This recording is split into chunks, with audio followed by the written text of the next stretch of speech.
Hey guys, welcome back to a new video. Today I'm gonna do a video that I did on my TikTok and it got a really good response and a lot of people really enjoyed it. And I'm gonna do it on here because it's just a video of foods that I ate to lose 70 pounds, but I think like seeing it in such a basic way was just, people were like, oh, I could totally do that, you know? Because I think a lot of times when you hear of a plant-based diet, it just sounds so involved, and it's actually really, really simple. So today, that's what I'm gonna go through, just some of my favorite foods and the most foods that I ate when I was losing weight and what I still eat. I still eat the same way I ate when I was losing weight. I'm just a bit more lenient, like if I go out to eat, or, you know, I'll have a glass of wine and not care. Whereas when I was losing weight, I really didn't drink a whole lot or eat out very much. I was just kind of a bit more strict because I had goals. So I'm basically just gonna go through my favorite foods and tell you guys different ways that I prepare them and would eat them. So my number one weight loss food was potatoes, and still is potatoes. Potatoes are my life. I love them so much. There is so much research done on potatoes and how nutritionally dense they are. It's funny because people are afraid of white potatoes because they think that they don't have any nutrition, but white potatoes are actually one of the only foods that you can solely live off of and get all of your nutrition. And here's the thing, like the color white is actually a combination of all the colors. So just because it's not this vibrant green or this beautiful purple or red or yellow, it doesn't mean that it doesn't have nutrition. It actually has all of the nutrition that all of those other colors has. I mean, we learned that in like middle school in biology, I think. So yes, white foods, as long as they're not a refined food, are some of the most nutritionally dense foods. So potatoes, the love of my life, I make into fries, hash browns. I make like potato scrambles with like, kind of how you'd make a tofu scramble, but just with potatoes. So with bell peppers and mushrooms and kale, and just put all that in a pan and saute it. So good. I make potato soups, lots of potato soups. Potato soup is like one of my favorite foods. I make mashed potatoes. All different kinds of mashed potatoes too. I'll make mashed potatoes with gravy. I'll make garlic mashed potatoes. I'll make cheesy mashed potatoes where I put like nutritional yeast in them and lemon and like thyme, and it's so delicious. Baked potatoes. Any kind of potato that just does not have oil on it is my friend. And there's actually a book called The Potato Hack by Tim Steele. That's a really good book. If you are afraid of eating potatoes, I highly recommend that you read that book. There's so much information in that book, and so many, if you even just go to Amazon and read the Amazon reviews of that book and how many people lost weight eating solely potatoes, it's incredible. Also, SpudFit did an entire year where all he ate were potatoes and lost like over 100 pounds. It's just, I even like back in the day, if you guys have followed me for a while, I did the potato cleanse, which Janine now runs the Potato Reset. It's a book. You can actually get it on my website. And yeah, it's basically where you just eat potatoes and non-starchy vegetables, and you kind of like reset your palate. And I think I lost like 8 pounds when I did it for a month. Like, potatoes are the best food for weight loss. Like, make no mistake about it. Another one of my favorite foods is rice, and people were really shocked about this on TikTok. They're like, what, you eat white rice? Now, I will say white rice is refined, but it's great for weight loss. It's less than 650 calories per pound. It's like 500 calories per pound, I think, when it's cooked. You can add lots of veggies to it, make stir fries. I love to make like veggie fried rice, sushi. I ate so much sushi when I was losing weight, probably like almost every single day. I've gotten really into making onigiri lately. I probably butchered that, but I love all the cultures and the arrays of food from different cultures, like Indian food, Asian food, Japanese food, Chinese food, like all the foods. I mean, before I went vegan, I honestly did not really eat anything other than like spaghetti and meatballs, mac and cheese, pizza, hamburgers. Like, I just kind of ate American food. Now I eat like every single cuisine in the world. Ethiopian food, I love Ethiopian food.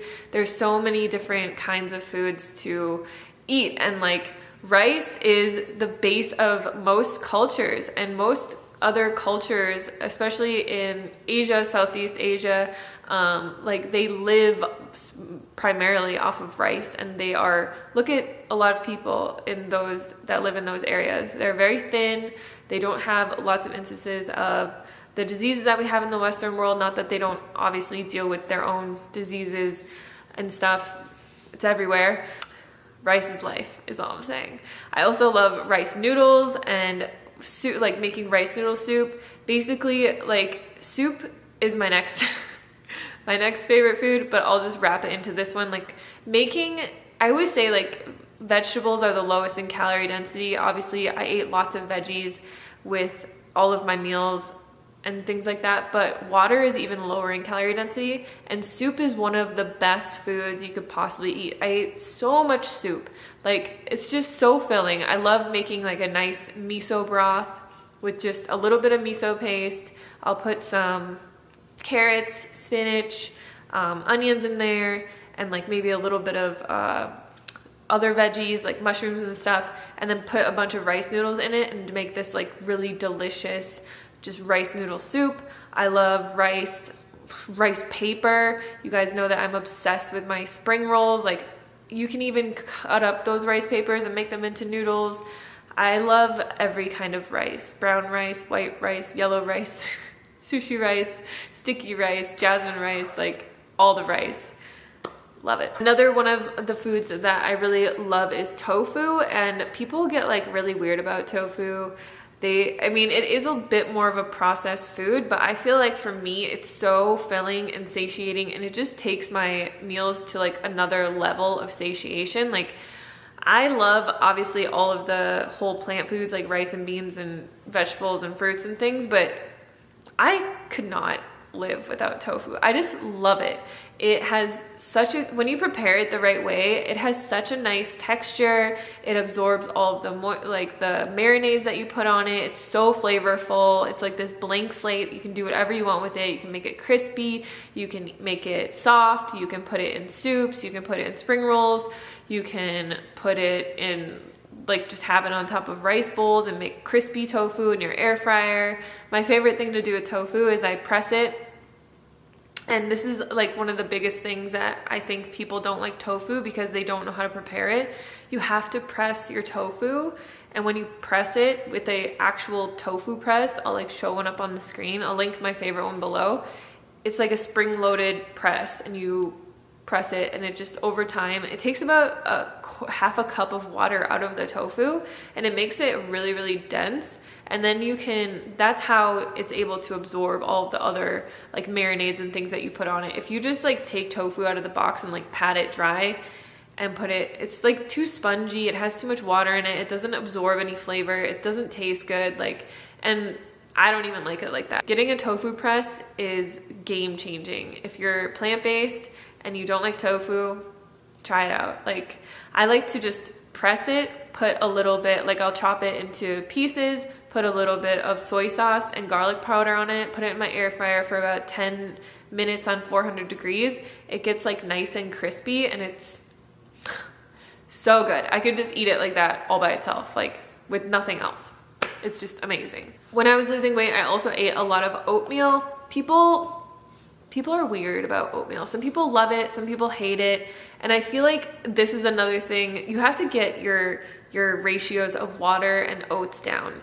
Because if you make oatmeal and it's super watery, you might not like it. Some people like it like that. Like in my meal plan that is coming out, I talk about this. I'm like, if you don't like oatmeal, try making it thicker. So like, instead of using 2 cups of water for a cup of oats, use like 1 cup of water for a cup of oats and cook it with that and make it really thick and like porridgey. So oatmeal is also one of the most satiating foods on the planet. It's super easy to digest. Actually, all these foods are really easy to digest. Potatoes, white rice, oatmeal, very easy to digest. And just very, very filling, satiating foods that are a blank slate that you can add lots of things to. So oatmeal, like for me, if I have oats in the morning, I will literally be full for like 4 or 5 hours. There's so many recipes for oatmeal out there. You can do everything with it. You can make savory oats, you can make baked apple pie oats, you can make just oats with berries, strawberry cream oats, mango oatmeal, like so many options. Chocolate oatmeal with strawberries or raspberries. I mean, really, it's just kind of like having dessert for breakfast. Another one of my favorite foods that I ate pretty consistently was avocados. People are really afraid of avocados, but avocados are less than 750 calories per pound. If you want to add like a healthy fat to your meals and you want, I mean, avocados are delicious, but if you just want like I feel like having a little bit more fat in your meals makes your food a bit more satiating. That's why I like tofu a lot, because it makes me feel more satisfied with the meal that I ate. So I always ate avocados. I was never someone who cut out like all overt fats. I didn't have problems, you know, getting to the weight that I wanted to be at. So it's not something that's totally necessary. And every time I've ever tried to do it, because I have tried in the past to experiment with like eating overt fat free, I actually like usually gain weight, which is kind of weird, but it just doesn't work well with my body. It works well with some people's bodies, but I just overeat. It makes me just like I need a little bit of fat in some of my meals. Like not every meal, but at least like I probably eat half an avocado or half a block of tofu pretty much every single day, because I just need that like little bit of fat to just top my meals with. It makes it so much more filling in my opinion, and it makes it more satisfying to eat. Like, and I mean, honestly, I can't eat sushi without avocado. Like avocado goes good on everything, you guys. Like I'll put it on top of potato salad. I'll massage it into greens with lemon and coconut aminos and garlic powder. It's a really good salad dressing, and I'll have that with a ton of like potato fries. I'll have it with my sushi bowls. I'll have it on top of tacos or like burrito bowls. Like it's good on everything, for real. And then with all of those foods, I obviously ate a lot of beans, a lot of lentils. I made a lot of chilies, lentil loaf. If you guys have watched me for a while, like I eat tons. I haven't made it in a while, but I used to eat tons and tons of lentil loaf. You can make like so much stuff out of beans and lentils and like a little bit of sweet potato or veggies. You can make falafels, veggie burgers, hummus, meatball, like no vegan meatballs to put on top of pasta. You can make lentil loaf. You can make so much stuff. I love making bean chilies and red lentil chili, one of my favorite foods in the entire world. I don't know how, if you guys have not tried this yet, I don't know how you guys are living without red lentil chili. So lastly, I will just touch on veggies really quick. You guys know I love all of my veggies. So with vegetables, I try to eat as many of them as I possibly can. I don't really eat them with breakfast unless I'm having like a potato scramble or something like that. But I do eat the 50-50 plate. So even now, maintaining my weight, I still eat the 50-50 plate. So if I have fries or something for lunch, I'll have a big salad with it, or I'll have like a big side of broccoli with like cheese sauce on it.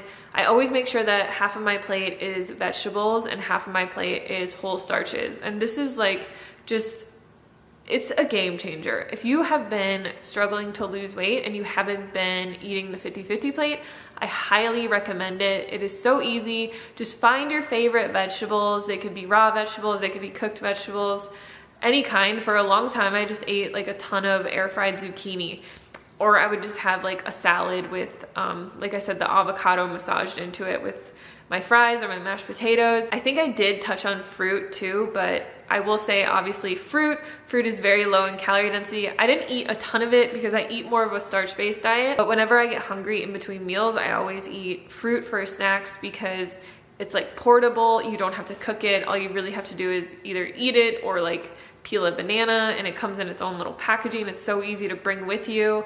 And I just try to keep my snacks, like if I'm gonna eat something in between a meal, I try to keep it something that's not processed. So like I wouldn't eat like a rice cake with hummus on it, because I feel like if I'm truly hungry, I would eat an apple, or I would eat like a banana, or I'd eat a piece of fruit. If I just want something salty and crunchy and I'm not truly hungry, I'm just kind of like bored, and I feel like emotionally, like I just don't want to deal with something, so I'm distracting myself, then I know that I'll want something like salty or crunchy or chocolate or something like that. Oh, before I end the video, I forgot about a food. So pasta is actually a food I ate all the time, and I still eat it all the time. I really like rice pasta because I do eat gluten, but I try not to eat a ton of it. But pasta, people are really afraid of pasta. Pasta, when it's cooked, is only 600 calories per pound. What I do is I'll put sauce on it, and then I'll add a pound of vegetables to it. And then you essentially have an 800 calorie bowl of pasta. It's like this massive bowl of pasta. If you split that into 2 servings, so you have 2 big bowls of pasta that are only 400 calories per pound each. So like this, I'm gonna make pasta in a video soon, and I'll show you guys how much pasta you can eat for like 400 or 500 calories. It's a lot, especially when you put it with vegetables and like a delicious sauce. Like, it's just one of my favorite go-to meals if I'm short on time or I'm short on ingredients, because I pretty much always have pasta in my pantry and like a low-fat marinara or a sauce. So, you know, you add some frozen veggies to that, and it's just, you have this delicious meal that took 10 minutes to make for a ton of food for like very little calories. So those are all of my foods that I ate to lose 70 pounds. I hope this video was helpful for you guys. If you need any help on your weight loss journey, I have a free weight loss cheat sheet that I have on my website. It is this really comprehensive guide. I think it's like 70 or 80 pages, and it has tons of recipes in it, a huge information section. I talk about all of these foods and different ways to make them. So if you are interested in that, you can download it. I'd never spam you guys or anything like that. I only send you, you know, free recipes and free information and things like that. So if you're interested in that, go to the link in the description box. You can download that. And thank you guys so much for watching. I'll see you on the next video.